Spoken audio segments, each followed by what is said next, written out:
Em plena audiência trabalhista, uma menina de 7 anos atravessa a sala com um blazer enorme. Deixa a mochila no chão e diz ao juiz: "Sou a advogada da minha mãe." Ninguém respira. O que parecia impossível se transforma em algo que ninguém, nem mesmo a lei, estava preparado para enfrentar. Antes de começarmos, já deixa seu like, se inscreve no canal e comenta aqui de qual cidade você está assistindo. Vamos fazer esse vídeo ainda mais incrível juntos. O eco de pequenos saltos ressoou no corredor de mármore do Tribunal Superior de Salvador, como o batimento acelerado de um coração nervoso.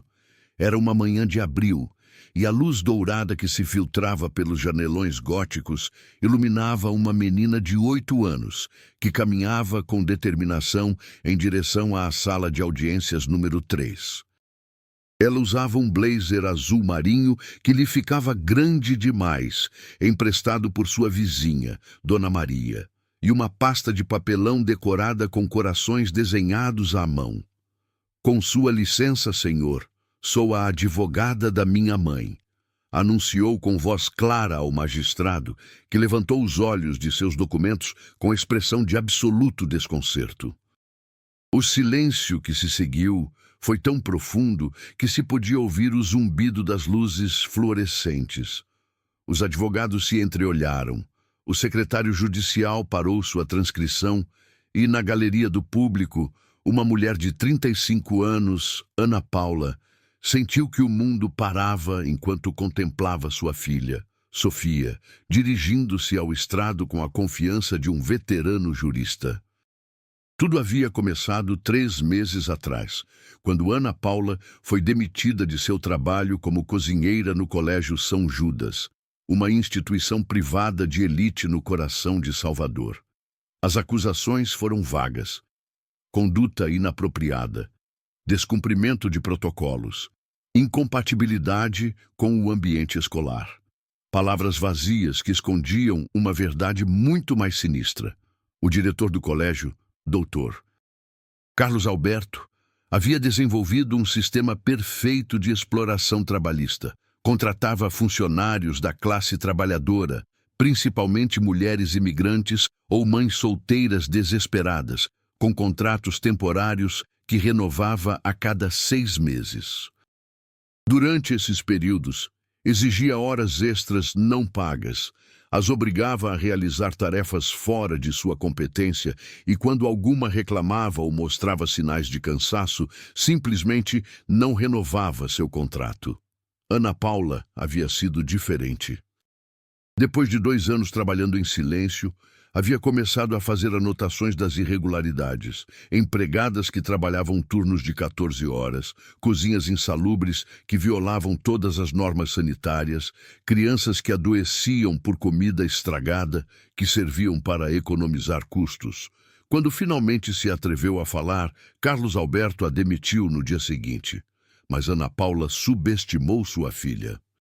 Sofia era uma menina observadora, daquelas que escutam conversas das escadas e memorizam cada palavra. Durante as semanas que se seguiram à demissão, viu como sua mãe se desmoronava. As chamadas telefônicas sussurradas no banheiro, as noites sem dormir, a maneira como seus olhos perdiam o brilho a cada dia. O defensor público designado ao caso, um homem exausto com muitos processos, havia explicado que tinham poucas chances.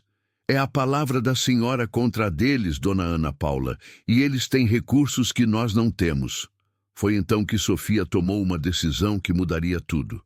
Durante 3 semanas, a menina desenvolveu um plano que teria impressionado qualquer estrategista legal. Primeiro, convenceu Dona Maria, sua vizinha de 70 anos e ex-professora de literatura, a ensiná-la termos importantes porque queria ajudar a mamãe. Dona Maria, encantada pela curiosidade da pequena, começou a explicar-lhe conceitos básicos de justiça, direitos trabalhistas e procedimentos judiciais. Mas Sofia foi além. Começou a investigar por conta própria. Sentava-se no parque em frente ao colégio depois das aulas, observando os funcionários que saíam. Quando reconhecia alguém que havia trabalhado com sua mãe, aproximava-se com a inocência que só uma menina pode ter.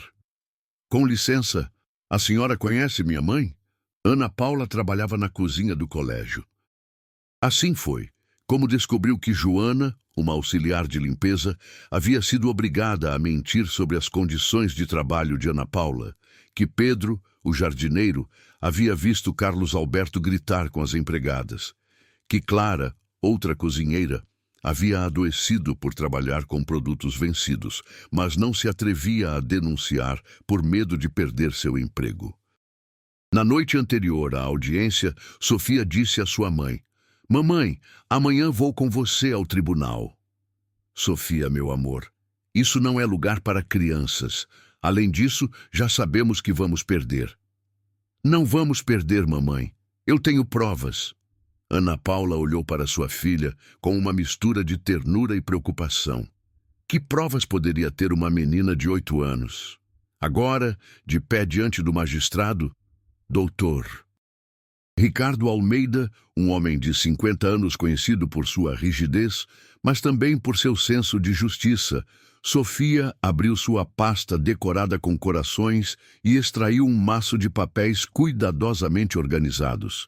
Tinha desenhos, cartas escritas com caligrafia infantil e algo que fez o advogado de defesa da escola, Dr. Fernando Costa, levantar-se bruscamente em sua cadeira. "Fotografias, senhor juiz", continuou Sofia com a seriedade de uma profissional. "Minha mãe não fez nada de errado, mas o senhor do colégio fez coisas erradas a muitas pessoas." O magistrado, depois de um momento de deliberação interna, decidiu escutar. Em seus 30 anos de carreira, havia aprendido que a justiça, às vezes, chegava dos lugares mais inesperados. "Adiante, senhorita", consultou seus papéis. "Ana Paula, pode continuar." Sofia respirou fundo e começou a relatar sua investigação com uma precisão que deixou atônito todo o tribunal. Mencionou nomes, datas, situações específicas. Mostrou desenhos que havia feito das cozinhas insalubres, baseando-se nas descrições de sua mãe. Leu testemunhos que havia coletado de outros funcionários, escritos em seu caderno escolar, com sua letra de menina, mas com um conteúdo devastadoramente preciso.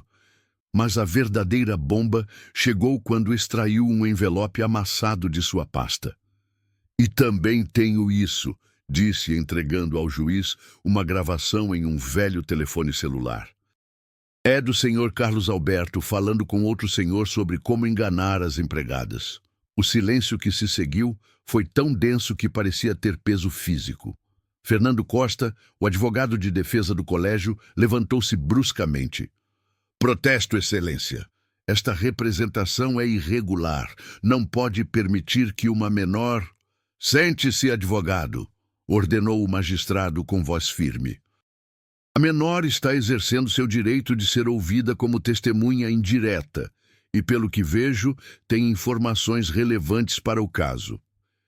Enquanto a gravação era reproduzida, uma conversa entre Carlos Alberto e o administrador do colégio, onde discutiam abertamente sobre manter caladas as empregadas problemáticas, Sofia olhou para sua mãe.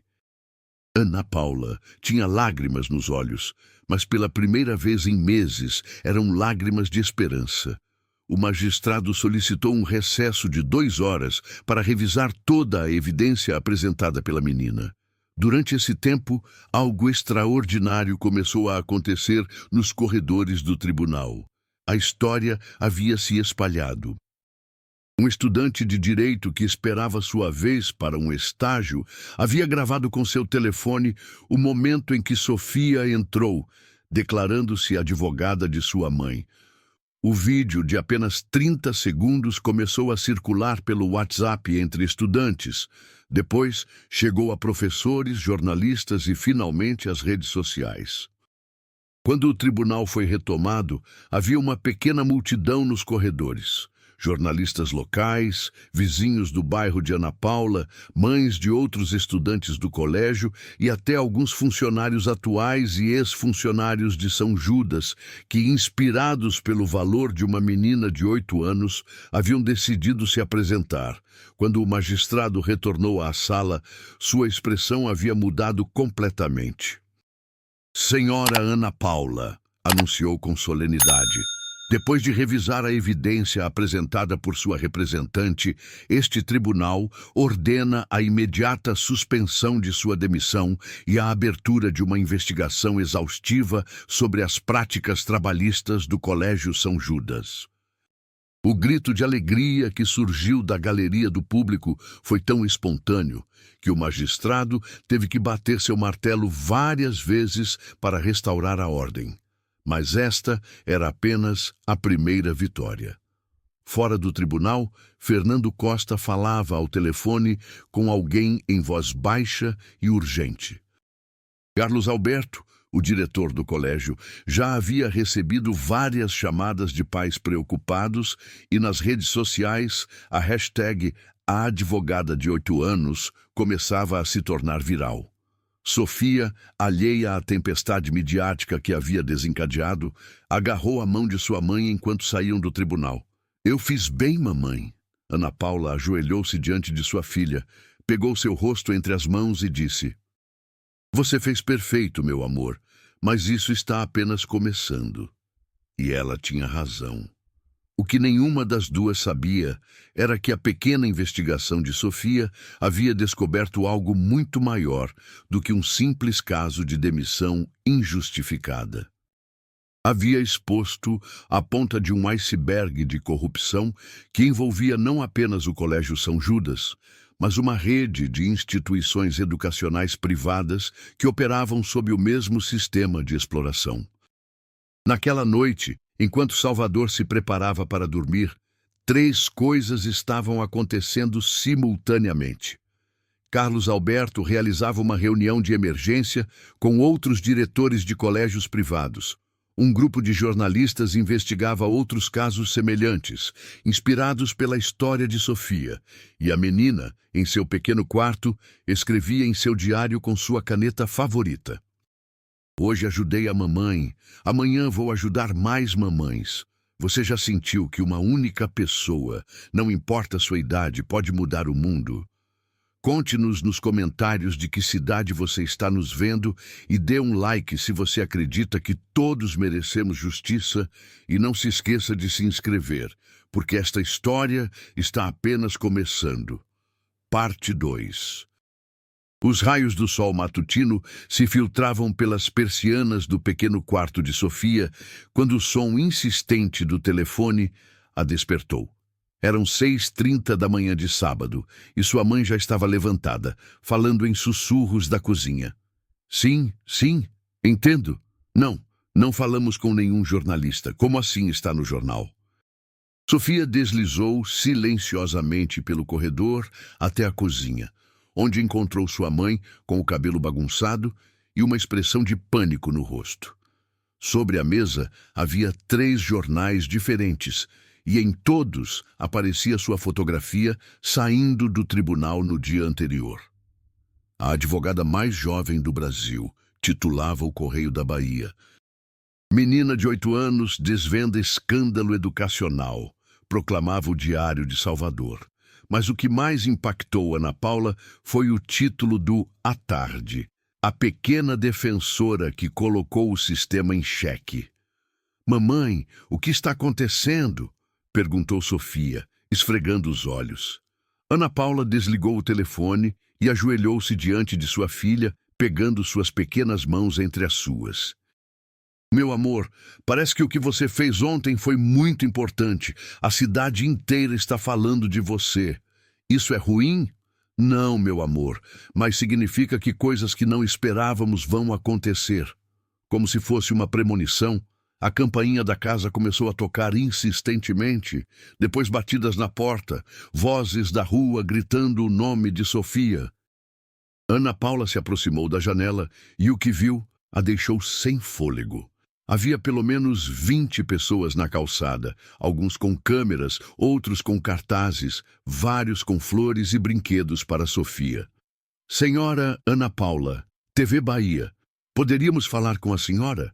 Sofia, você é nossa heroína, queremos conhecer a pequena advogada. Nesse momento, Dona Maria apareceu na porta dos fundos, ofegante, depois de ter pulado a pequena cerca que separava seus quintais. Ana Paula, filha, isso está saindo do controle.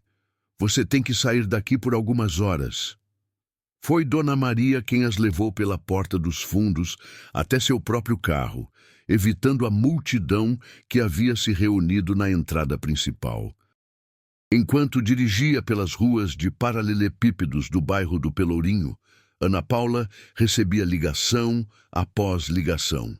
Advogados oferecendo seus serviços gratuitos, produtores de televisão querendo fazer um documentário, políticos prometendo apoio e até uma editora interessada em publicar as memórias da advogada mais jovem do Brasil. Mas nem todas as chamadas eram de apoio.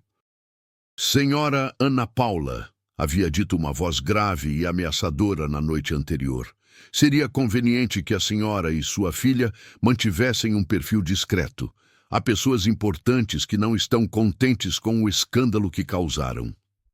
Ana Paula não havia contado a Sofia sobre essa ligação, mas não havia conseguido dormir a noite toda. Enquanto isso, em um elegante escritório no centro de Salvador, Carlos Alberto realizava uma reunião de crise com 5 diretores de outros colégios privados prestigiados da cidade. A mesa de mogno refletia os rostos tensos de homens acostumados a controlar situações que agora se enfrentavam a algo completamente inesperado. Uma menina de 8 anos havia exposto publicamente seus métodos. A situação está contida por enquanto, dizia Fernando Costa, o advogado que havia representado o colégio no dia anterior. Mas se isso escalar, se mais funcionários se atreverem a falar, então, nos asseguramos de que não falem, interrompeu Carlos Alberto com frieza. Temos contratos de confidencialidade com a maioria e os que não, bom, sempre precisam de seus empregos. Carlos Alberto, você está falando de intimidação? Isso poderia nos trazer problemas legais ainda maiores. Problemas maiores do que uma menina expondo nossos métodos na televisão nacional? Porque é isso que vai acontecer se não agirmos agora. O que Carlos Alberto não sabia era que, nesse mesmo momento, a apenas 3 quilômetros de distância, outra reunião estava acontecendo no pequeno apartamento de Joana, a auxiliar de limpeza que havia mentido sobre as condições de Ana Paula. Haviam se reunido 6 ex-funcionários de diferentes colégios privados da cidade. O valor de Sofia havia acendido algo neles. Eu também tive que mentir, dizia Clara, a ex-cozinheira. Me disseram que se eu não assinasse uma declaração falsa sobre Ana Paula, não me dariam as referências para encontrar outro trabalho. A mim me fizeram trabalhar doente durante o surto de gripe do ano passado, acrescentou Pedro, o jardineiro. Quando pedi um dia de folga para me recuperar, me ameaçaram com demissão. Meus filhos vão a escolas públicas porque não posso pagar colégios privados, murmurou Maria, outra auxiliar de limpeza. É irônico que eu mantenha limpos colégios onde jamais poderiam estudar meus próprios filhos, enquanto os diretores vivem como reis. Joana, que havia permanecido em silêncio, finalmente falou. Eu tenho as gravações. Todos os olhares se dirigiram a ela. Durante 2 anos, gravei conversas no meu telefone. No princípio, era para me proteger, caso me acusassem de algo. Mas depois me dei conta do que realmente estava acontecendo. As mãos lhe tremiam enquanto mostrava seu velho smartphone. Tenho Carlos Alberto admitindo que contrata deliberadamente mães solteiras porque são mais desesperadas e menos problemáticas. Tenho conversas sobre como evitar inspeções sanitárias. Inclusive, tem uma gravação onde planejam demitir funcionários pouco antes de completarem 2 anos para evitar dar-lhes contratos indefinidos. O silêncio que se seguiu foi pesado, carregado de anos de humilhação e medo acumulados. "Por que você não disse nada antes?" perguntou Clara. "E o que eu ia fazer? Quem ia acreditar em mim? Mas agora, depois de ver essa menina pequena ter o valor que nós não tivemos, foi Pedro quem tomou a decisão que mudaria tudo. Vamos apoiar Ana Paula e Sofia e vamos contar toda a verdade." No dia seguinte, domingo, o programa Bahia Urgente da TV Bahia transmitiu um especial de 1 hora intitulado A Pequena que Desafiou o Sistema. A audiência foi recorde, mais de 800 mil espectadores, um número incomum para um programa regional. Sofia apareceu em tela, vestida com seu melhor vestido, sentada junto à sua mãe no sofá de Dona Maria. A jornalista Camila Santos, uma mulher experiente, conhecida por sua sensibilidade ao tratar temas sociais, conduziu a entrevista com o cuidado que merecia uma menor. "Sofia, por que você decidiu ajudar sua mãe?" "Porque ela sempre me diz que quando algo está errado tem que consertar. E o que fizeram com a minha mãe estava errado." "Você não teve medo de falar diante do juiz?" "Sim, eu tinha medo. Mas tinha mais medo de que minha mãe continuasse triste." A simplicidade de suas respostas contrastava com a complexidade do caso que havia descoberto. Mas foram as palavras de Ana Paula que realmente comoveram a audiência. "Minha filha me ensinou que a justiça não tem idade, que quando você tem razão, não importa o quão pequeno ou insignificante você se sinta, a verdade sempre encontra uma maneira de vir à tona." O impacto do programa foi imediato. As redes sociais se encheram de mensagens de apoio, mas também começaram a chegar testemunhos de outros funcionários de colégios semelhantes. Para a manhã de segunda-feira, o escritório do defensor público designado ao caso de Ana Paula havia recebido 15 novas denúncias. Mas a reação mais significativa veio de um lugar inesperado. O magistrado Ricardo Almeida havia assistido ao programa de sua casa, acompanhado de sua esposa e filha adolescente.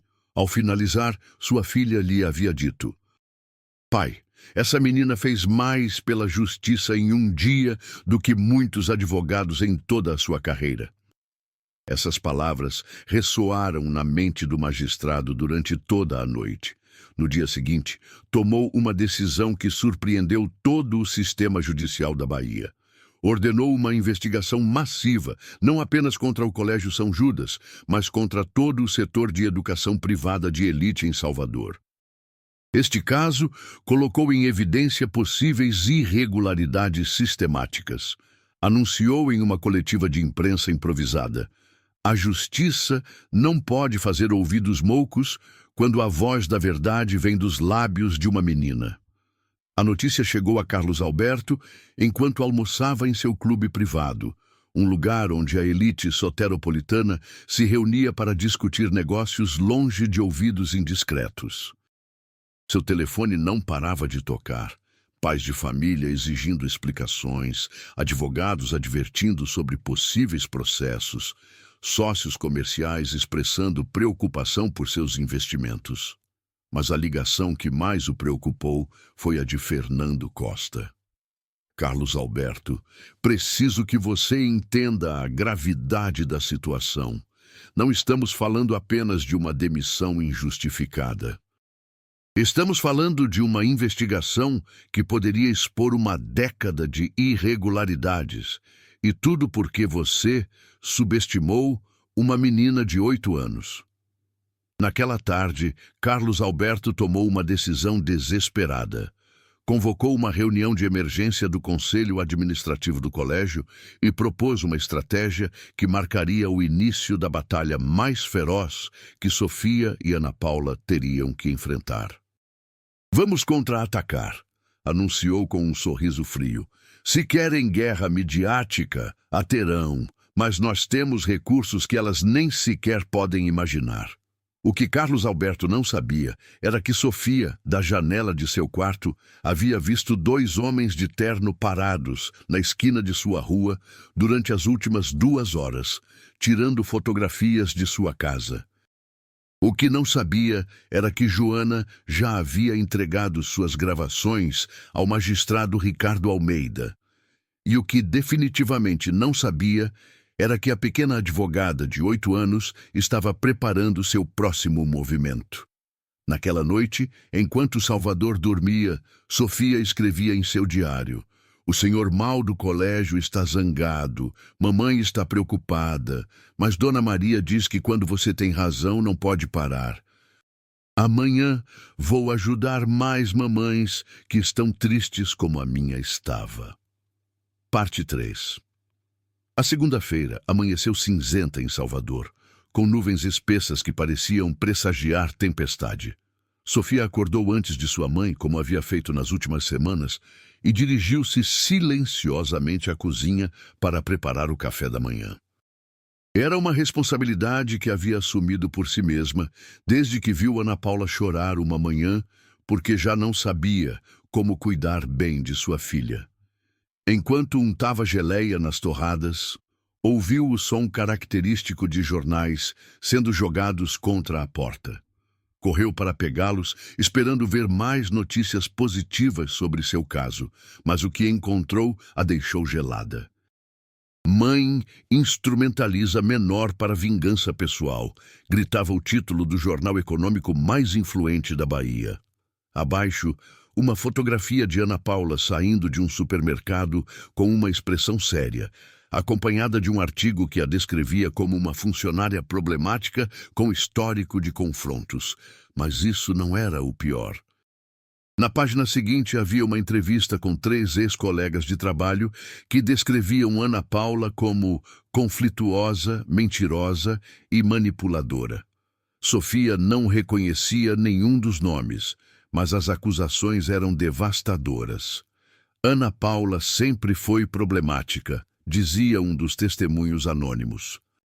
Constantemente reclamava de tudo, criava um ambiente ruim entre as empregadas e várias vezes a vimos levar comida para casa sem permissão. Quando Ana Paula acordou e viu os jornais, seu rosto perdeu toda a cor. "Sofia, meu amor, preciso que você entenda algo muito importante. Há pessoas que vão dizer coisas feias sobre nós, mas isso não significa que sejam verdade. Por que mentem, mamãe? Porque quando você diz a verdade sobre pessoas poderosas, às vezes elas ficam zangadas e tentam fazer você parecer amar." O telefone começou a tocar. Desta vez, não eram jornalistas querendo fazer entrevistas positivas. Era gente gritando, insultando, acusando Ana Paula de usar sua filha para ganhar dinheiro e ameaçando ensinar-lhe uma lição. A estratégia de Carlos Alberto estava funcionando. Durante o fim de semana, ele havia contratado uma das firmas de relações públicas mais prestigiadas do Rio de Janeiro, especializada em gestão de crises de reputação. Seu plano era simples, mas eficaz: desacreditar Ana Paula como mãe e funcionária, apresentar Sofia como uma menina manipulada e redirecionar a atenção midiática para supostas irregularidades na investigação judicial. Fernando Costa havia coordenado a campanha com precisão militar.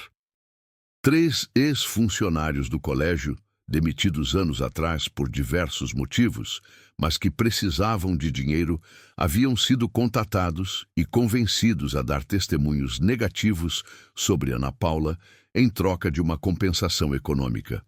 Uma agência de detetives particulares havia investigado o histórico financeiro da família de Ana Paula, buscando qualquer irregularidade que pudesse ser magnificada. Mas o golpe mestre havia sido contatar vários meios de comunicação conservadores com uma narrativa cuidadosamente construída.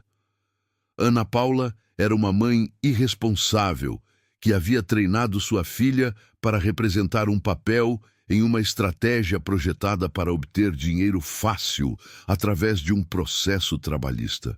"É uma história emocionante", havia explicado Fernando Costa a um jornalista aliado, Mas quando você a examina de perto, você realmente acredita que uma menina de 8 anos poderia ter coletado toda essa evidência sozinha? Obviamente, ela está sendo manipulada. Para a terça-feira, a narrativa havia mudado completamente em vários meios. Programas de rádio conservadores debatiam sobre a instrumentalização de menores com fins lucrativos.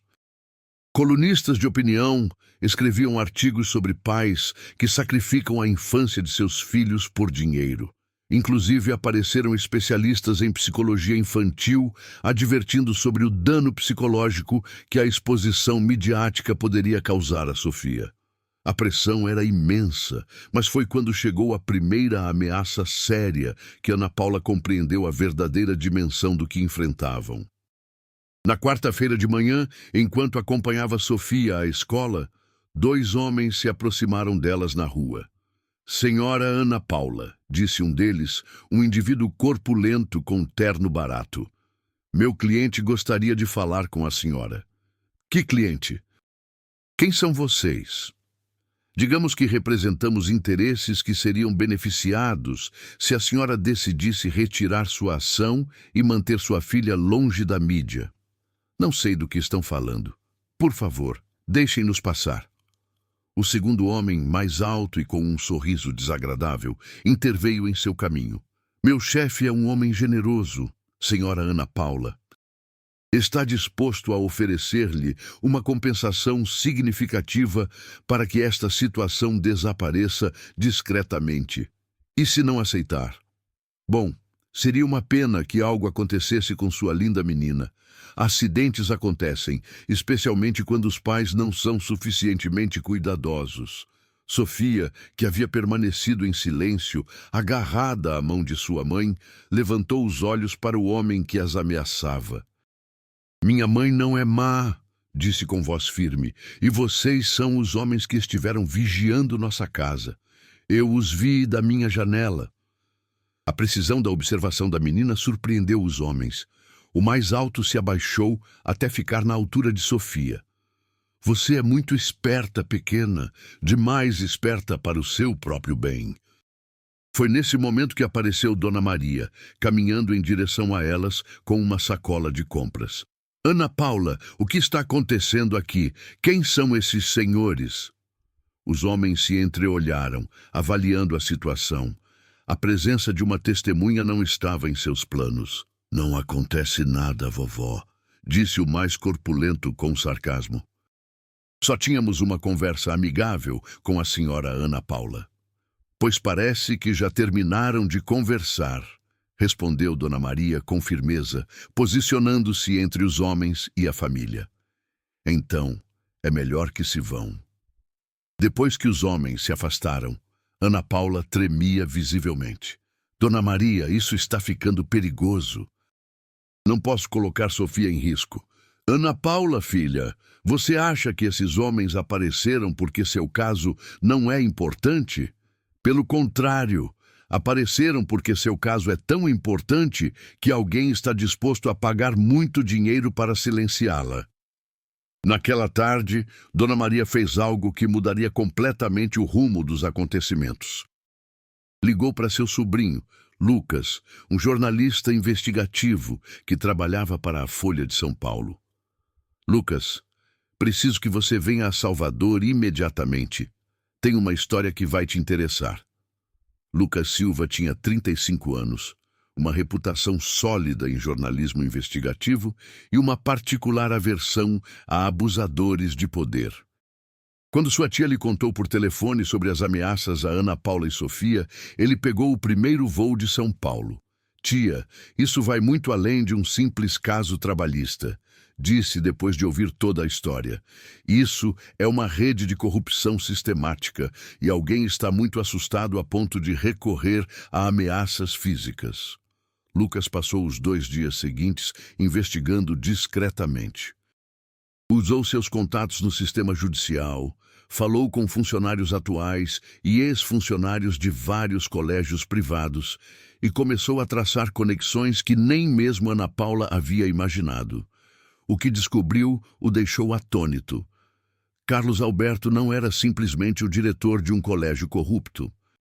Era o centro de uma rede que conectava 6 instituições educacionais privadas na Bahia, todas operando sob o mesmo sistema de exploração trabalhista. Mais importante ainda, essas instituições tinham contratos milionários com a Secretaria de Educação da Bahia para programas educacionais especiais, contratos que eram renovados ano após ano sem processos de licitação transparentes. Ana Paula, disse Lucas na sexta-feira à tarde, mostrando-lhe documentos que havia obtido através de solicitações de informação pública. Seu caso não é apenas demissão injustificada. É sobre fraude ao Estado, corrupção administrativa e uma rede de tráfico de influências que envolve políticos locais. O que isso significa para nós? Significa que Sofia não apenas descobriu a injustiça que fizeram com você. Descobriu um sistema que tem roubado milhões de reais do dinheiro público durante anos enquanto explorava trabalhadores como você. Essa revelação chegou justo quando Carlos Alberto estava preparando seu golpe final contra a família de Ana Paula. No sábado de manhã, uma denúncia anônima chegou aos serviços sociais, alegando que Ana Paula era uma mãe negligente que expunha sua filha menor a situações perigosas com fins lucrativos. A denúncia incluía fotografias de Sofia entrando no tribunal, recortes de jornais sobre o caso e testemunhos de vizinhos preocupados que afirmavam que a menina mostrava sinais de manipulação psicológica. O procedimento foi imediato. Uma assistente social se apresentou na casa de Ana Paula no domingo de manhã, com uma ordem para avaliar as condições de vida de Sofia e determinar se era necessário tomar medidas de proteção. Senhora Ana Paula, vim porque recebemos relatórios preocupantes sobre o bem-estar de sua filha. Ana Paula sentiu que o mundo desabava sob seus pés. Que relatórios? Quem disse? Não posso revelar as fontes, mas preciso fazer-lhe algumas perguntas e avaliar as condições do lar. Sofia, que havia estado brincando em seu quarto, apareceu na sala com curiosidade. Quem é a senhora, mamãe? Olá, Sofia. Sou a Carla, mas não a Dona Maria que você conhece. Trabalho ajudando crianças e vim falar com você. Durante a hora seguinte, a assistente social fez perguntas que foram como punhaladas para Ana Paula. Sofia havia faltado às aulas por causa do caso judicial? Havia mostrado sinais de estresse ou comportamento anormal? Ana Paula a havia pressionado para mentir ou exagerar sobre as condições do colégio. Mas foi Sofia quem, com sua honestidade característica, forneceu as respostas que tranquilizaram a assistente social. Minha mãe nunca me disse o que eu tinha que dizer no tribunal. Eu investiguei sozinha porque a vi chorar muitas noites, e não estou triste por ir ao tribunal. Estou orgulhosa porque ajudei minha mãe e outras mães também. Você se sente pressionada por sua mãe para fazer coisas que não quer fazer? Não. Minha mãe sempre me diz que se eu não quero fazer algo, não tenho que fazer. Mas eu queria ajudar. Ao final da avaliação, Carla, a assistente social, tinha uma opinião muito diferente da que havia chegado esperando formar. Senhora Ana Paula, não vejo evidências de negligência ou manipulação. Sua filha parece ser uma menina inteligente, segura de si mesma e claramente querida. No entanto, devo adverti-la que essas denúncias podem se repetir e recomendo que mantenha documentação de todas as atividades de Sofia. Depois que a assistente social se foi, Ana Paula desabou no sofá de sua pequena sala, sentindo-se completamente sobrecarregada. Mamãe, por que essa senhora perguntou se você me obriga a fazer coisas? Perguntou Sofia, aconchegando-se ao lado dela. Porque há pessoas que querem nos separar, meu amor, querem que deixemos de lutar pela justiça. Vão conseguir? Ana Paula olhou para sua filha, essa pequena guerreira de 8 anos, que havia mostrado mais valor do que muitos adultos que conhecia. Não, meu amor, não vão conseguir. Mas mesmo enquanto dizia essas palavras, Ana Paula sabia que estavam entrando na fase mais perigosa de sua batalha. Carlos Alberto havia mostrado que estava disposto a usar qualquer tática, não importa o quão baixa fosse. E ela era apenas uma mulher trabalhadora, com uma filha pequena, enfrentando um sistema projetado para proteger os poderosos. O que Ana Paula não sabia era que, enquanto ela lutava contra o desânimo, forças aliadas estavam se mobilizando em seu favor. Lucas havia publicado sua investigação preliminar na Folha de São Paulo com o título A Rede Oculta por Trás do Caso da Pequena Advogada. O artigo detalhava as conexões entre os colégios privados, os contratos públicos suspeitos e o padrão de exploração trabalhista que se repetia em múltiplas instituições.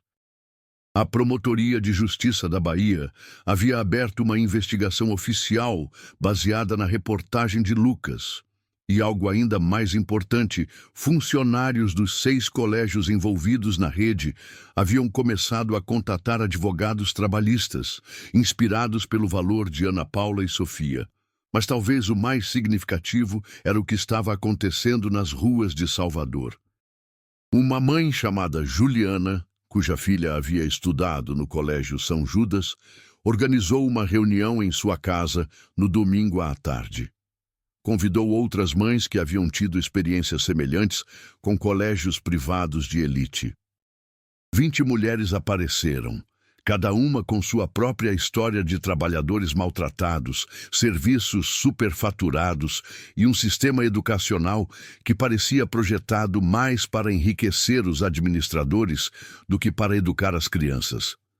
Essa menina pequena fez o que nenhuma de nós se atreveu a fazer, disse Juliana.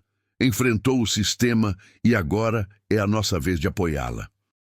Ao final da reunião, haviam decidido formar a Associação de Mães pela Transparência Educacional, com o objetivo de investigar e denunciar irregularidades em instituições educacionais privadas.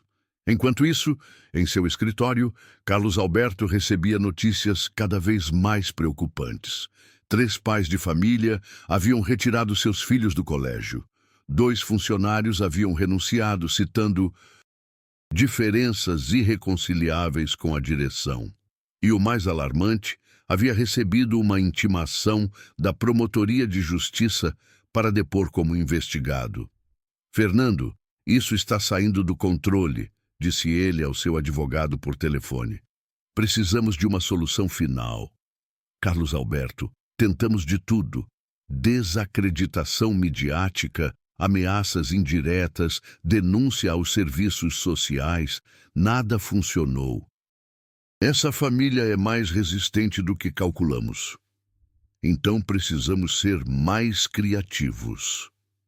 Na terça-feira à noite, enquanto Sofia fazia seus deveres escolares na mesa da cozinha, alguém jogou uma pedra contra a janela de seu quarto.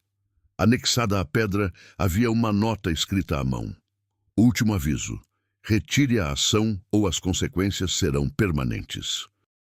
Ana Paula encontrou a nota enquanto recolhia os cacos de vidro e, pela primeira vez, desde que tudo havia começado, considerou seriamente a possibilidade de se render. Mas quando viu Sofia concentrada em suas contas, como se nada tivesse acontecido, lembrou-se das palavras de sua filha no primeiro dia no tribunal. Com sua licença, senhor, sou a advogada da minha mãe. Se uma menina de 8 anos podia ter o valor de enfrentar um sistema corrupto, como ela, sua mãe, podia considerar a rendição? Naquela noite, Ana Paula tomou uma decisão que definiria não apenas seu futuro, mas o de muitas outras famílias trabalhadoras em Salvador. Ligou para Lucas, o jornalista. Quero contar toda a história, os contratos corruptos, as ameaças, tudo. Mas com uma condição, Quero que Sofia apareça na entrevista. Quero que vejam que não é uma menina manipulada. É uma menina valente que decidiu lutar pela justiça. Ana Paula, você tem certeza? Depois disso, não haverá volta. Já não há volta, Lucas. Nós a perdemos no dia em que minha filha decidiu ser mais valente do que todos os adultos desta cidade. Você já teve que tomar uma decisão entre sua segurança e fazer o que é certo. Conte-nos nos comentários o que você faria no lugar de Ana Paula. E não se esqueça de dar um like se você acredita que o valor não tem idade. A história está chegando ao seu momento mais intenso. Parte 4. A entrevista estava programada para a quinta-feira às 5 da tarde no estúdio da TV Bahia. Lucas havia coordenado tudo meticulosamente. Seria transmitida ao vivo no programa de maior audiência da Bahia e simultaneamente distribuída a meios nacionais e internacionais que haviam demonstrado interesse na história. Na manhã de quinta-feira, Ana Paula acordou com uma sensação estranha no estômago. Não era medo exatamente, mas a certeza de que aquele dia mudaria tudo para sempre. Sofia, pelo contrário, parecia completamente serena enquanto tomava café da manhã e repassava mentalmente as coisas que queria dizer. Mamãe, você acha que o Sr. Carlos Alberto vai ver a entrevista? Com certeza, meu amor. Bom, quero que ele saiba que não tenho medo dele. Às 3 da tarde, Lucas chegou para acompanhá-las ao estúdio. Trazia notícias frescas que havia obtido naquela mesma manhã. Ana Paula, você precisa saber algo antes da entrevista. A investigação da promotoria descobriu que os contratos entre os colégios de Carlos Alberto e a Secretaria de Educação da Bahia somam mais de 12 milhões de reais nos últimos 5 anos. E há evidências de que pelo menos 4 milhões foram desviados para contas pessoais. O que isso significa? Significa que Sofia não apenas descobriu exploração trabalhista, descobriu uma rede de corrupção que roubou milhões de reais do dinheiro público destinado à educação.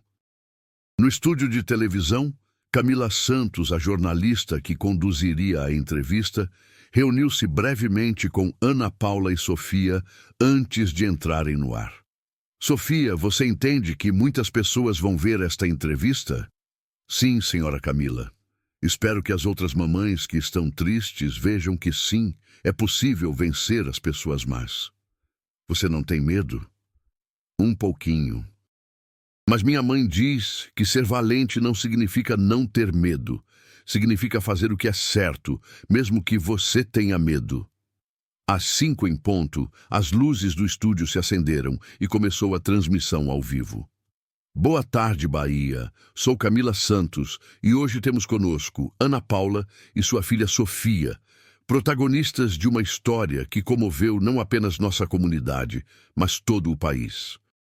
Sofia, de 8 anos, tornou-se a advogada mais jovem do Brasil quando defendeu sua mãe em um caso de demissão injustificada. Mas o que começou como um caso trabalhista revelou uma rede de corrupção que atinge os mais altos níveis do sistema educacional baiano. Camila dirigiu-se primeiro a Ana Paula. Ana Paula, já se passaram 2 meses desde que Sofia se apresentou no tribunal.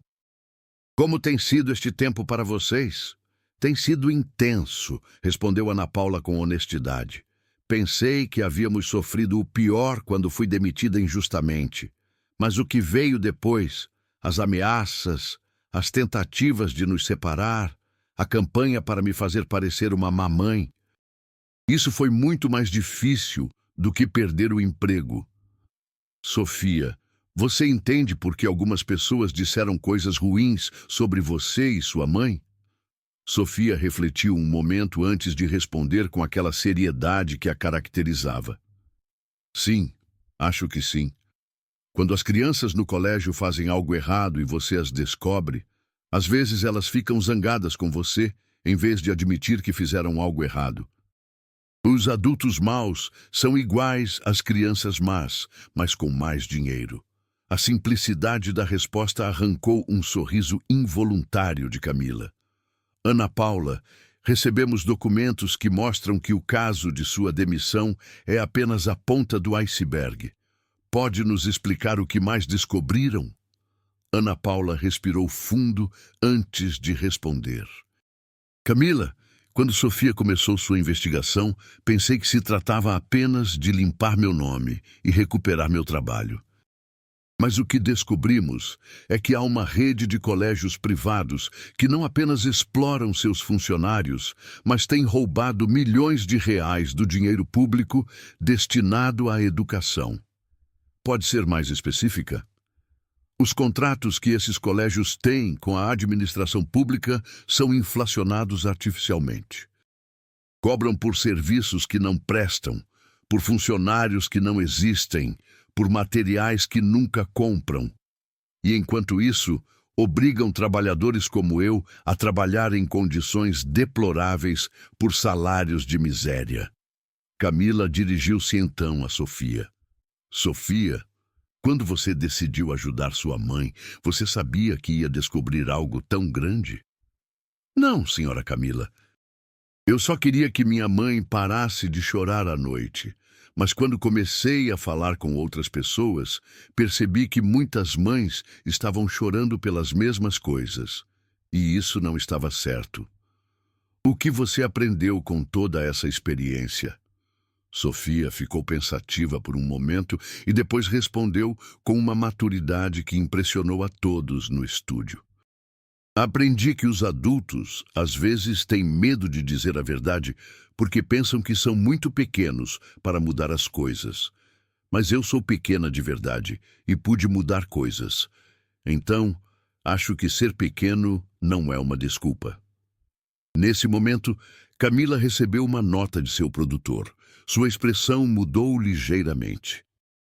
Ana Paula, Sofia, acabamos de receber informação de que Carlos Alberto, o diretor do Colégio São Judas, foi detido esta tarde pela Polícia Civil em relação aos crimes de corrupção, apropriação indébita e fraude à administração pública.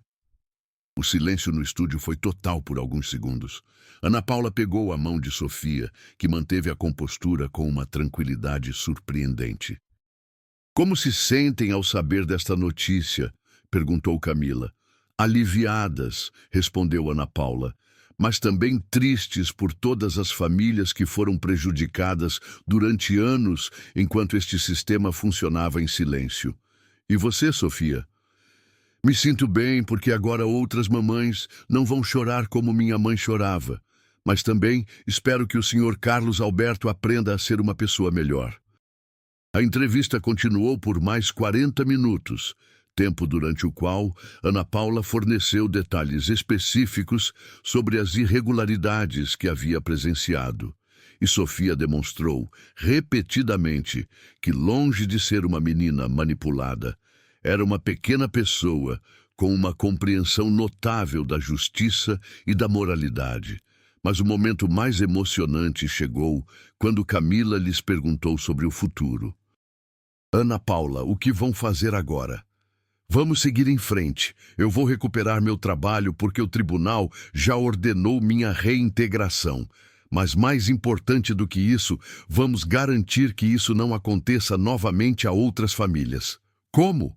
Vamos trabalhar com as autoridades para criar um sistema de supervisão transparente nos colégios privados que recebem dinheiro público. E vamos ajudar outras famílias trabalhadoras que foram vítimas desse tipo de abuso. E você, Sofia, o que quer ser quando crescer? Sofia sorriu pela primeira vez em toda a entrevista.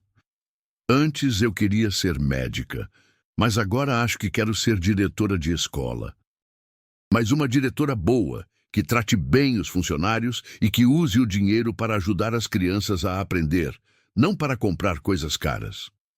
Enquanto a entrevista era transmitida ao vivo, várias coisas estavam acontecendo simultaneamente em Salvador.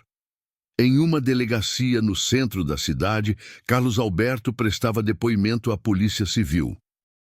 Sua arrogância inicial havia dado lugar a uma cooperação nervosa, quando percebeu a quantidade de evidências que tinham contra ele.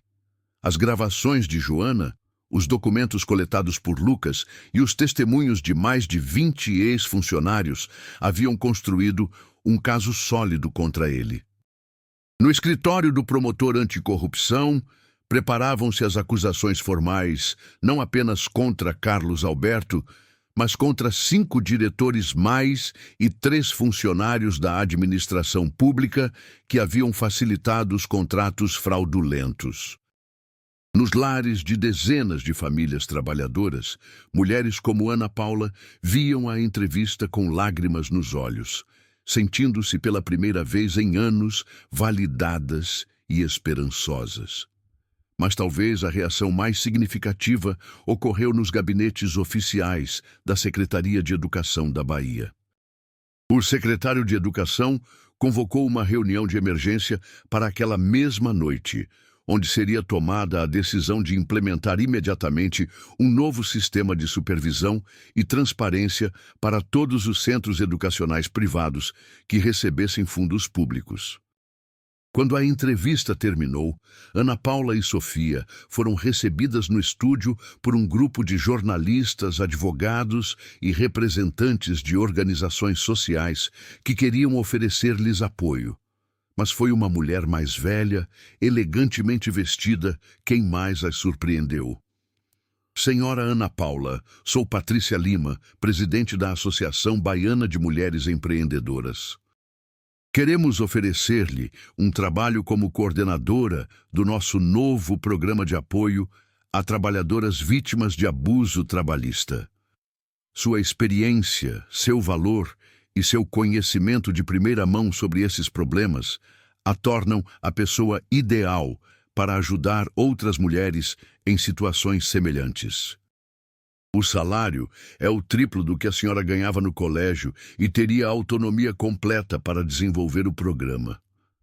Ana Paula olhou para Sofia, que assentiu com entusiasmo. Isso significa que você vai ajudar mais mamães, mamãe? Sim, meu amor, vamos ajudar muitas mais mamães. Naquela noite, enquanto Salvador processava tudo o que havia acontecido em um único dia, Dona Maria preparou um jantar especial em sua casa para celebrar. Ana Paula, Sofia, Lucas e vários vizinhos que haviam apoiado a família durante os meses mais difíceis se reuniram ao redor da mesa. Quero fazer um brinde, disse Dona Maria, levantando sua taça. Por Sofia, que nos ensinou que o valor não tem idade. Por Ana Paula, que nos demonstrou que uma mãe pode mover montanhas pela justiça. E por todos nós, que aprendemos que quando nos unimos, podemos mudar o mundo. Enquanto todos brindavam, Sofia se aproximou de sua mãe. Mamãe, você não vai mais chorar à noite? Não, meu amor, não vou mais chorar à noite. Bom, porque tenho uma nova ideia para ajudar mais gente. Ana Paula sorriu, misturando o orgulho com um leve temor pelo que sua pequena revolucionária poderia estar planejando agora. Que ideia, meu amor! Quero escrever um livro para crianças sobre como ser valentes quando os adultos fazem coisas ruins, para que outras crianças saibam que elas também podem ajudar. Nesse momento, Ana Paula compreendeu completamente que sua filha não havia sido apenas a advogada mais jovem do Brasil. Havia sido a professora mais jovem também, ensinando a uma cidade inteira sobre valor, justiça e a importância de nunca se render à injustiça. O caso, que havia começado com a demissão injusta de uma cozinheira, havia terminado expondo uma rede de corrupção de milhões de reais, levando à prisão vários criminosos de colarinho branco e criando um novo sistema de transparência educacional que beneficiaria milhares de famílias. Tudo porque uma menina de 8 anos se recusou a aceitar que sua mãe chorasse à noite. Parte 5. 6 meses depois da detenção de Carlos Alberto, Salvador havia mudado de maneiras que ninguém poderia ter imaginado.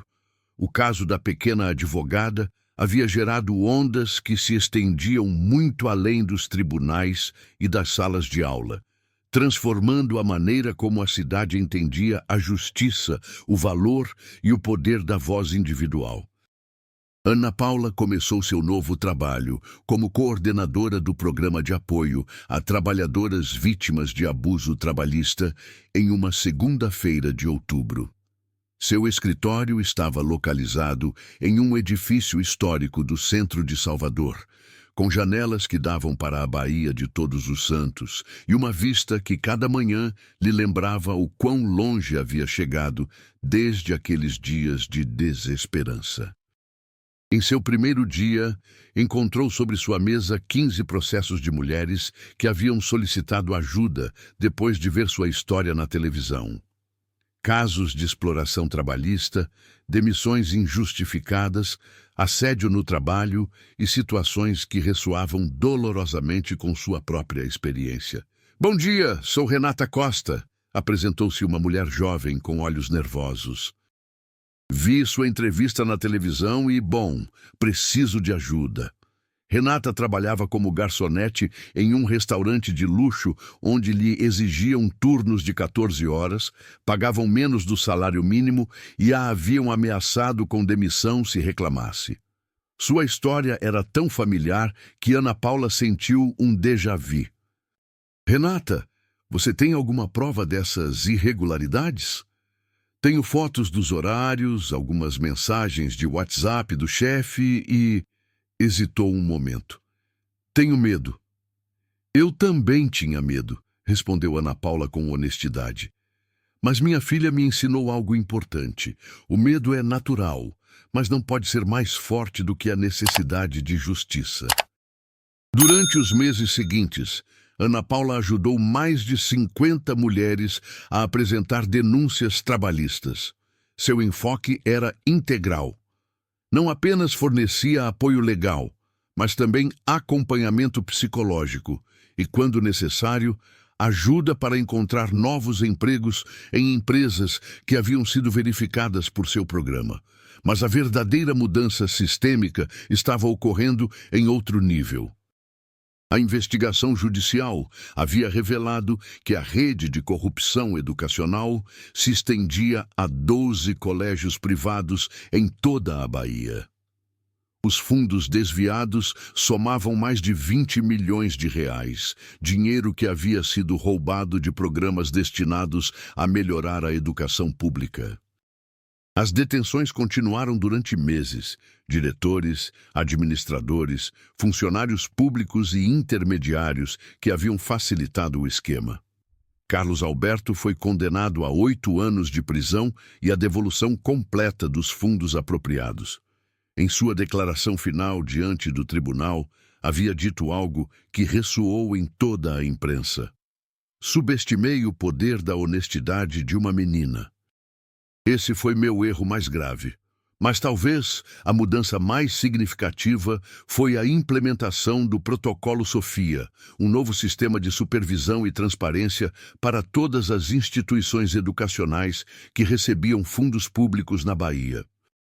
O protocolo incluía auditorias surpresa mensais, um sistema anônimo de denúncias para funcionários, a participação obrigatória de representantes de pais de família nas juntas administrativas e a publicação trimestral de todos os gastos e receitas de cada instituição.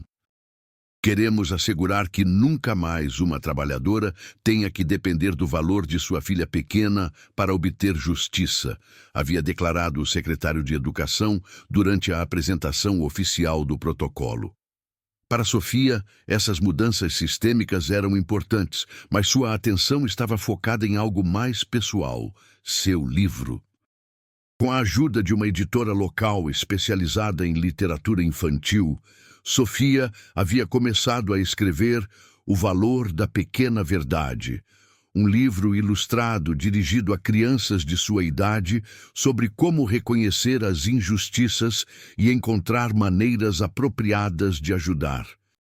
"Não quero que outras crianças pensem que têm que fazer o que eu fiz", explicou Sofia, a ilustradora, durante uma de suas sessões de trabalho. "Cada criança pode ajudar de maneira diferente, mas todas podem ajudar de alguma maneira."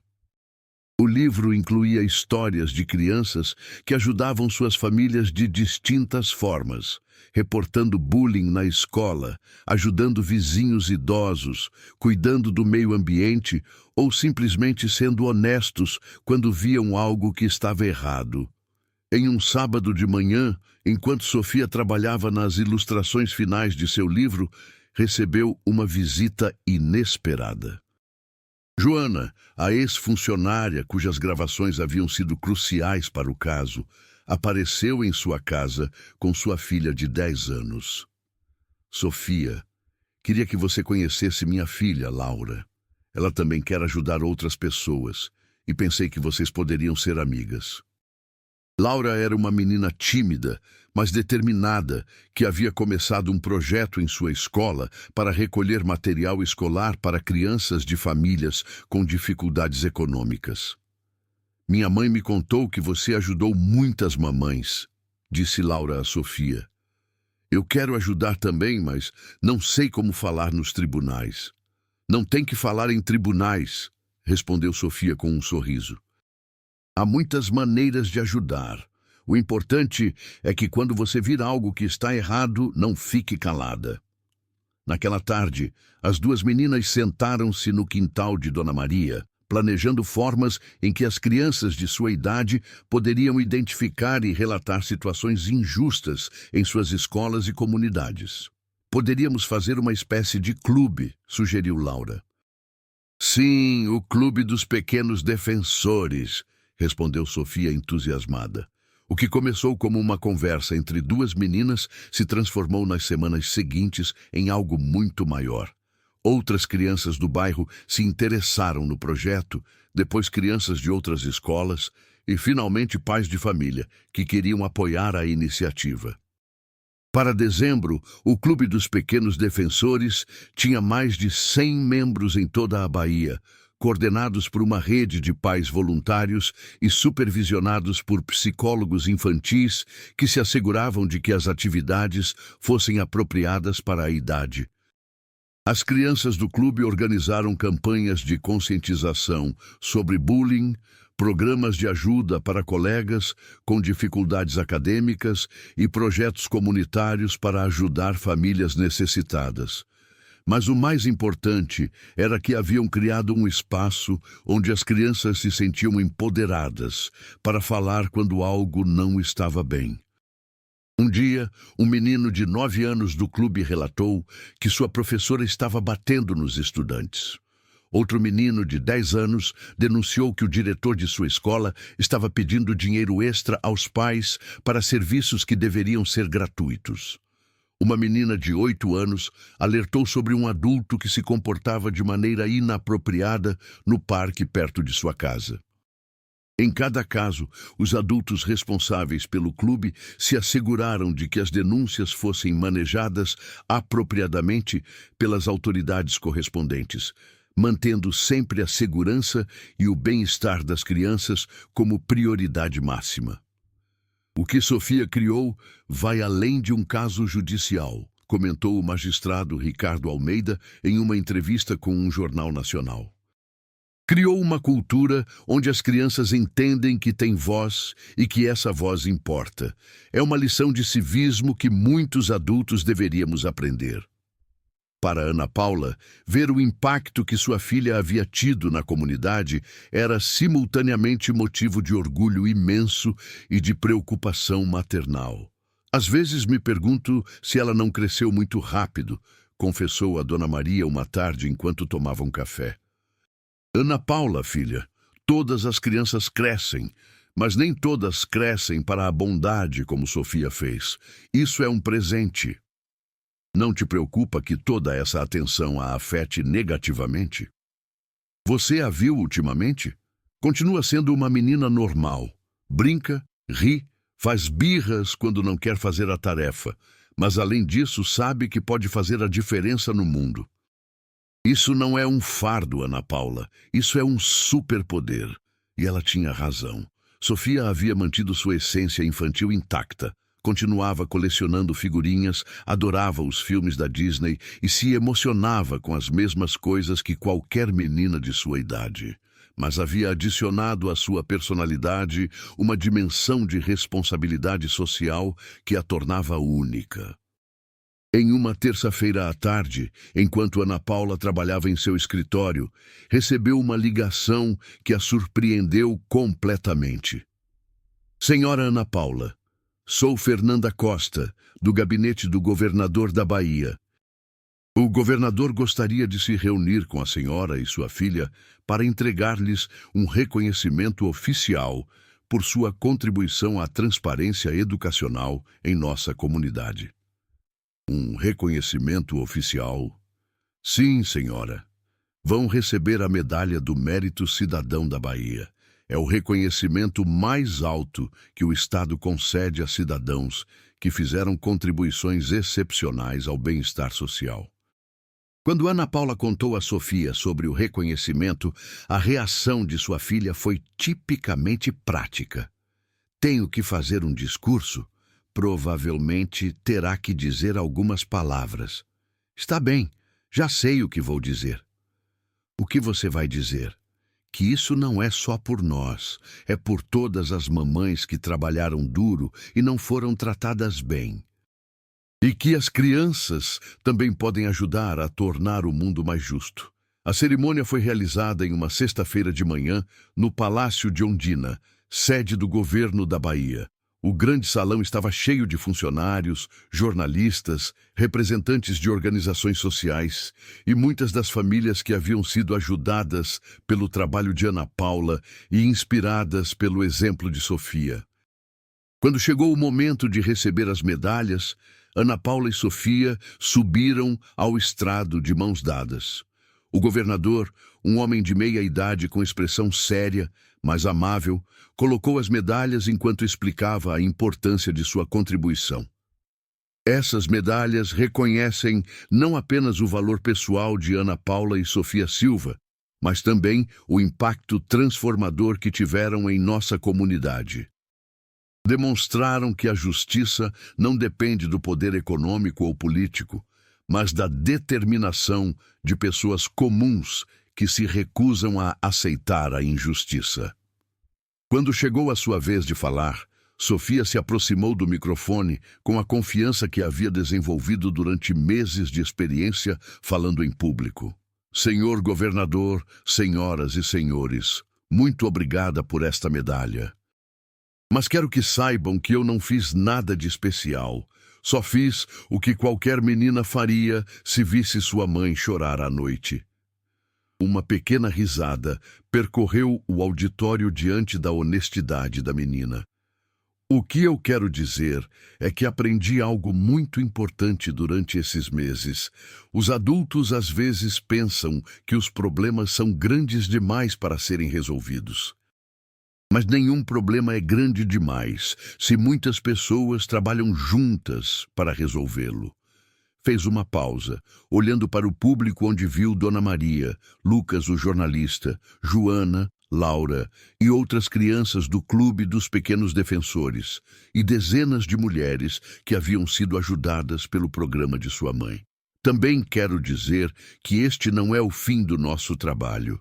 É só o começo. Porque enquanto houver crianças que vejam seus pais e mães serem tratados injustamente, enquanto houver adultos que abusam de seu poder e enquanto houver gente que pense que as crianças não podem ajudar, nós vamos continuar trabalhando. A ovação que se seguiu foi tão intensa e prolongada que o governador teve que esperar vários minutos antes de poder continuar com a cerimônia. Depois do evento, enquanto Ana Paula e Sofia tiravam fotografias com vários presentes, aproximou-se uma mulher mais velha, elegantemente vestida. Com licença, sou Beatriz Almeida, diretora da Fundação Internacional pelos Direitos da Infância. Temos acompanhado sua história e gostaríamos de convidar Sofia para participar de uma conferência sobre direitos das crianças que será realizada em Brasília no próximo mês. Uma conferência?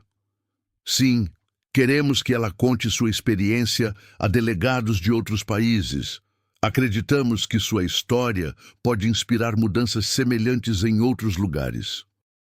Ana Paula olhou para Sofia, esperando sua resposta. Haveria outras crianças na conferência? Perguntou Sofia. Sim, haverá representantes juvenis de toda a América Latina. Então, sim, quero ir. Quero conhecer outras crianças que também estão ajudando a tornar o mundo mais justo. Naquela noite, de volta em casa, Ana Paula e Sofia sentaram-se no sofá de sua pequena sala, contemplando as medalhas que agora decoravam a prateleira. Mamãe, você acha que isso vai mudar algo de verdade? Perguntou Sofia. O que você quer dizer, meu amor? Bom, nós ajudamos algumas pessoas aqui em Salvador, mas há muitas cidades no mundo onde as crianças veem seus pais chorar à noite. Ana Paula refletiu sobre a pergunta de sua filha, uma pergunta que demonstrava uma compreensão do mundo que ia muito além de seus 9 anos. Acho que o que fizemos aqui pode inspirar outras pessoas em outros lugares. É como quando você joga uma pedra em um lago e se formam ondas que se espalham cada vez mais longe. Nós somos a pedra. Você é a pedra, meu amor. Eu só sou a água que te ajudou a chegar ao lugar certo. Sofia sorriu e se aconchegou contra sua mãe. Mamãe, posso te perguntar algo? Claro. Você está orgulhosa de mim? Ana Paula sentiu que seus olhos se enchiam de lágrimas, mas eram lágrimas de alegria pura. Sofia, meu amor, não há palavras em nenhum idioma para descrever o quão orgulhosa estou de você. Mas mais do que orgulhosa, estou agradecida. Agradecida por quê? Por ser sua mãe, por ter tido a sorte de criar uma menina que vê a injustiça e decide agir, que vê a dor e decide ajudar, que vê um sistema corrupto e decide mudá-lo. Você me ensinou mais sobre valor e justiça do que eu jamais poderia te ensinar. Naquela noite, Sofia escreveu em seu diário como havia feito religiosamente durante os últimos 2 anos. Hoje recebi medalhas muito bonitas. Mas o que mais gostei foi ver todas as pessoas que conhecemos durante esses meses. Dona Maria, que me ensinou palavras importantes. Lucas, que escreveu nossa história para que mais gente a conhecesse. Joana, que foi valente no final. Laura e todas as crianças do clube que me ensinaram que não sou a única menina que quer ajudar. Mamãe me perguntou se estou cansada de tudo isso, mas não estou cansada. Estou emocionada porque agora sei que quando trabalhamos juntos, podemos mudar coisas que pareciam impossíveis de mudar. Amanhã vou continuar trabalhando no meu livro. E no próximo mês, vou a Brasília para conhecer outras crianças de diferentes países. E depois vamos continuar ajudando mais gente, porque é isso que as pessoas boas fazem, ajudam. Ao pé da página, como sempre, desenhou um coração.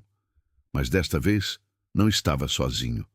Estava rodeado de muitos corações menores, representando todas as pessoas que haviam se unido à sua causa. O caso, que havia começado com uma menina de 8 anos, defendendo sua mãe, havia evoluído para algo muito maior, um movimento de transformação social que estava mudando a maneira como Salvador, a Bahia e, em breve, outros lugares entendiam o poder da participação cidadã e a importância de escutar as vozes dos mais vulneráveis. E tudo havia começado com 4 palavras simples. Sou a advogada da minha mãe. Parte 6.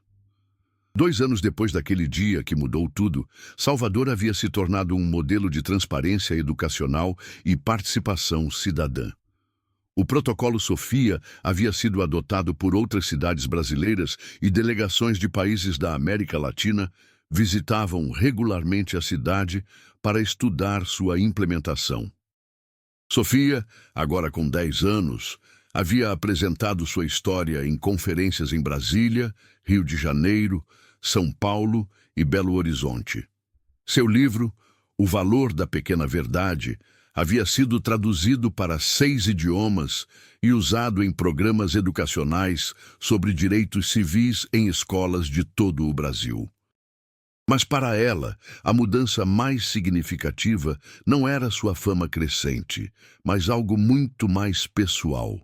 Já não era a única menina que acreditava que os pequenos podiam mudar o mundo. O Clube dos Pequenos Defensores havia crescido até incluir mais de 500 crianças em toda a Bahia. Haviam ajudado a resolver problemas de bullying em dezenas de escolas.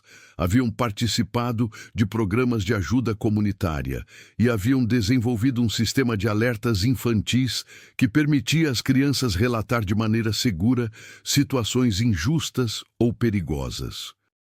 Laura, a filha de Joana, que havia se tornado a melhor amiga de Sofia, havia desenvolvido um programa especial para ajudar crianças cujos pais perdiam seus empregos por denunciar irregularidades trabalhistas.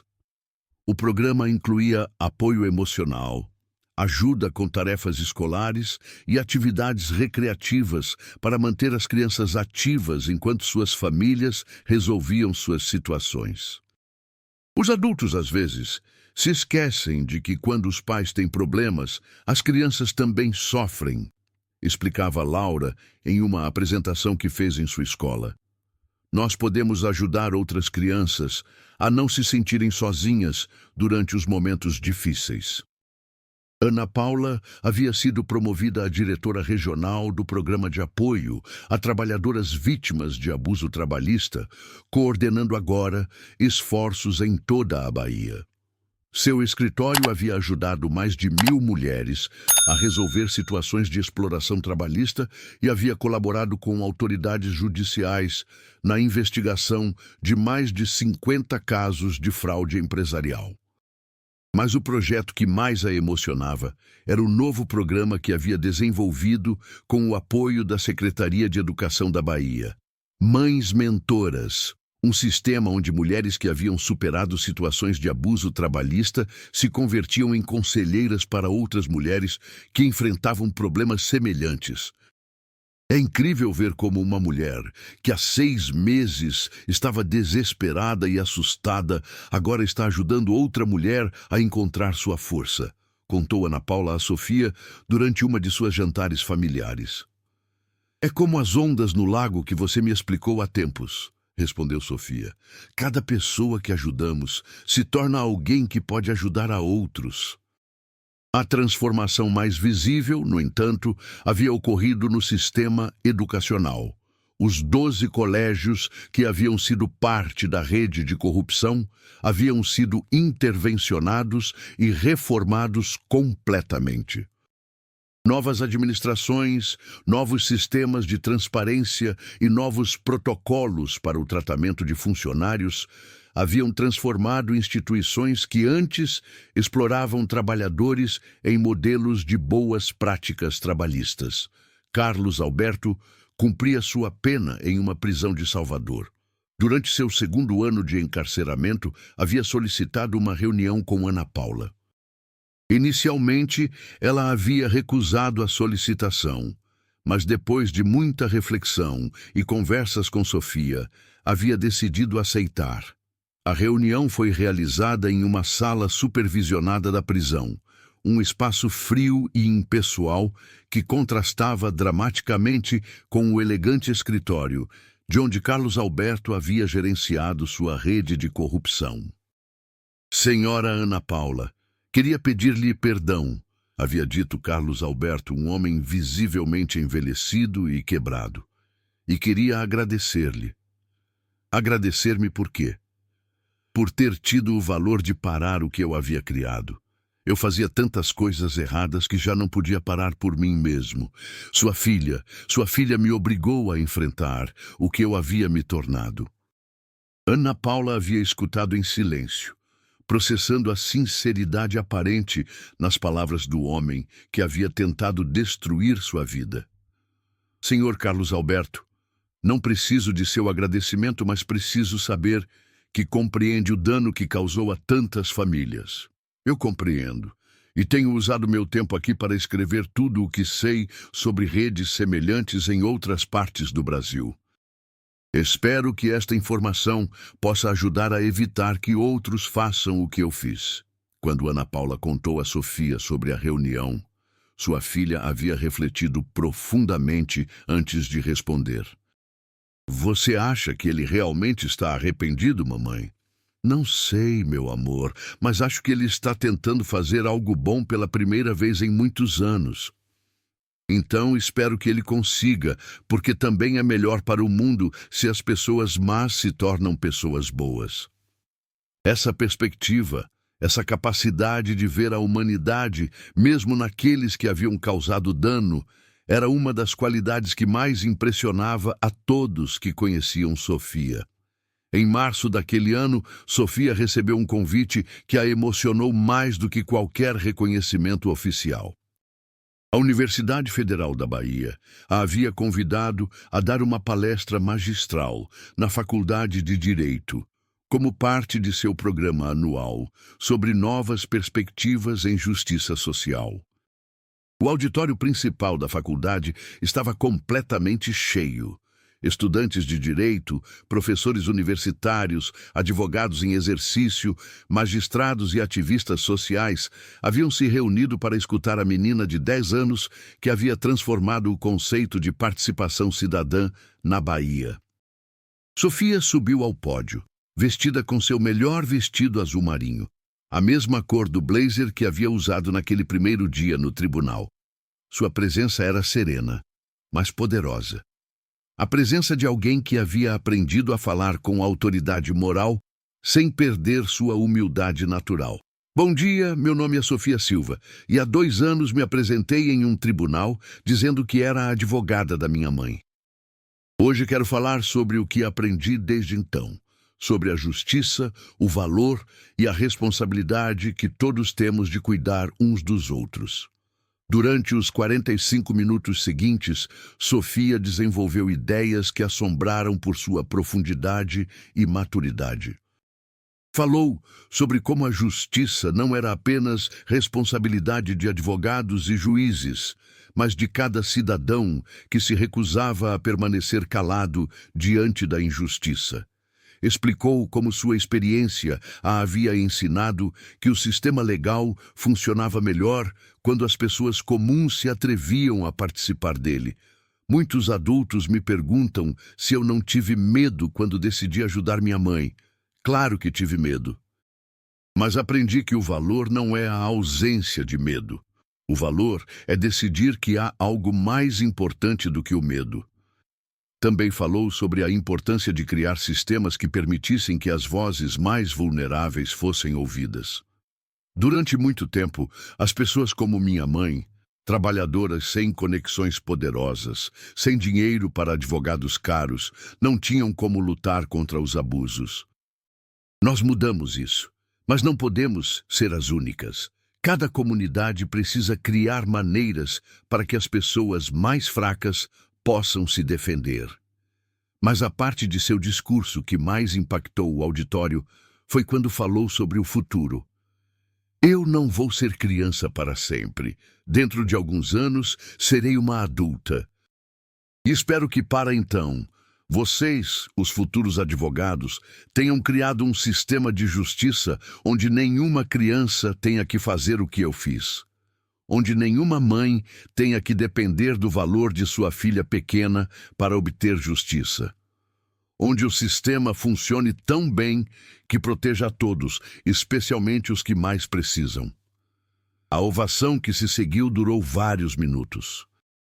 Vários professores tinham lágrimas nos olhos. Estudantes se levantaram, não apenas para aplaudir, mas para expressar respeito por alguém que, apesar de ser menor que eles, havia demonstrado uma compreensão da justiça que muitos demoravam anos para desenvolver. Durante a sessão de perguntas que se seguiu, um estudante do 5º ano perguntou: Sofia, que conselho você daria aos futuros advogados que estão aqui? Sofia refletiu um momento antes de responder. Nunca se esqueçam de que o direito existe para proteger as pessoas, não para enriquecer ou ganhar poder. E lembrem-se de que as pessoas que mais precisam de sua ajuda são frequentemente as que menos podem pagar. Se vocês se tornarem advogados, mas só ajudarem gente rica, então não estarão sendo verdadeiros advogados. Depois da conferência, o reitor da faculdade se aproximou de Sofia com uma proposta surpreendente. Sofia, o conselho de professores decidiu oferecer-lhe algo que nunca antes havíamos oferecido. Queremos nomeá-la professora honorária de Justiça Social de nossa faculdade. Não significaria responsabilidades acadêmicas, mas lhe daria uma plataforma oficial para continuar seu trabalho educativo. Isso significa que eu poderia ajudar a ensinar os estudantes? Significa que você sempre teria um lugar aqui para compartilhar suas perspectivas sobre justiça e participação cidadã. Sofia aceitou a nomeação, tornando-se a professora honorária mais jovem na história da Universidade Federal da Bahia. Naquela noite, durante a celebração familiar na casa de Dona Maria, Ana Paula observou sua filha interagir com os convidados. Jornalistas, advogados, ativistas, estudantes universitários e crianças do Clube dos Pequenos Defensores, com a mesma naturalidade e respeito por todos. "No que você está pensando?" perguntou Dona Maria, notando a expressão contemplativa de Ana Paula. "Penso no quão longe chegamos desde aquele dia em que fui demitida do colégio. E penso no quão longe Sofia pode chegar se continuar por este caminho. Você se preocupa que toda essa atenção a afete? Às vezes. Mas quando a vejo assim..." Apontou para Sofia, que estava explicando pacientemente a um grupo de crianças pequenas como funcionava o sistema judicial. "Percebo que isso não é algo que aconteceu com ela. Isso é algo que ela é. O que você quer dizer?" Sofia não se tornou uma ativista pela justiça porque nosso caso ficou famoso. Nosso caso ficou famoso porque ela era uma ativista pela justiça. Só estava esperando a oportunidade de demonstrá-lo. Mais tarde naquela noite, quando todos os convidados haviam ido embora e a casa havia voltado à tranquilidade, Sofia sentou-se para escrever em seu diário, como havia feito religiosamente durante os últimos 2 anos. "Hoje dei minha primeira palestra em uma universidade. Foi emocionante, mas também um pouco estranho falar para tantos adultos que sabem muito mais do que eu sobre leis. Mas percebi algo importante. Eu sei coisas que eles não sabem. Não porque sou mais inteligente, mas porque vivi coisas que eles não viveram. Vi como é ser pequena e ter que lutar contra pessoas poderosas. Vi como é quando o sistema não funciona para a gente como minha mãe. Isso não me torna melhor do que eles, mas me dá uma perspectiva diferente. E acho que quando juntamos perspectivas diferentes, podemos encontrar melhores soluções. Alguns estudantes me perguntaram se quero ser advogada quando crescer. Ainda não tenho certeza. Mas sei que quero continuar ajudando a tornar o mundo mais justo, não importa qual seja meu trabalho oficial. Porque aprendi que ser um defensor da justiça não é um trabalho, é uma maneira de viver. Ao final da página, desenhou seu coração característico. Mas agora, o coração não estava sozinho. Estava rodeado de muitos corações menores, representando todas as pessoas que haviam se unido à sua causa. Uma balança da justiça, uma casa representando a importância da família, uma escola representando a educação e muitas figuras de pessoas pequenas de mãos dadas, representando a comunidade. No canto inferior da página, escreveu uma frase que havia se tornado seu lema pessoal. "A justiça não tem idade, mas tem coração." 3 anos depois daquele primeiro dia no tribunal, o impacto de Sofia Silva havia transcendido completamente as fronteiras de Salvador. Sua história havia inspirado mudanças legislativas em 5 países da América Latina, havia sido adaptada em programas educacionais sobre direitos civis e havia transformado uma menina de 10 anos em uma das vozes mais respeitadas no movimento internacional pelos direitos da infância. Mas para Sofia, a medida real de seu sucesso não estava nos reconhecimentos internacionais ou nas traduções de seu livro. Estava em algo muito mais simples e poderoso. Mães como a sua já não tinham que chorar sozinhas à noite, porque agora sabiam que tinham uma comunidade que as apoiaria quando se atrevessem a lutar pela justiça. E crianças de todo o mundo estavam aprendendo que nunca eram pequenas demais para fazer a diferença, sempre e quando tivessem o valor de falar quando algo estava errado. O legado da pequena advogada não era apenas um caso legal ganho ou um sistema educacional reformado. Era a prova viva de que a justiça, quando defendida com valor e amor, não tem limites de idade, classe social ou poder econômico. Era a demonstração de que, às vezes, as vozes mais poderosas para mudar o mundo vêm nos pacotes mais pequenos, mas com os corações mais grandes. E assim termina a história de Sofia, a menina que se recusou a aceitar que sua mãe chorasse à noite e que, ao fazê-lo, ensinou a uma cidade inteira que a justiça não é um privilégio dos poderosos, mas um direito de todos. O que você achou desta história? Você conhece alguém que, como Sofia, teve o valor de lutar contra a injustiça? Conte-nos nos comentários de que cidade você está nos vendo. Compartilhe esta história se você acredita que outros precisam ouvi-la e se inscreva em nosso canal para mais histórias que inspiram, porque todos temos uma pequena Sofia dentro de nós, esperando o momento certo para defender o que é certo.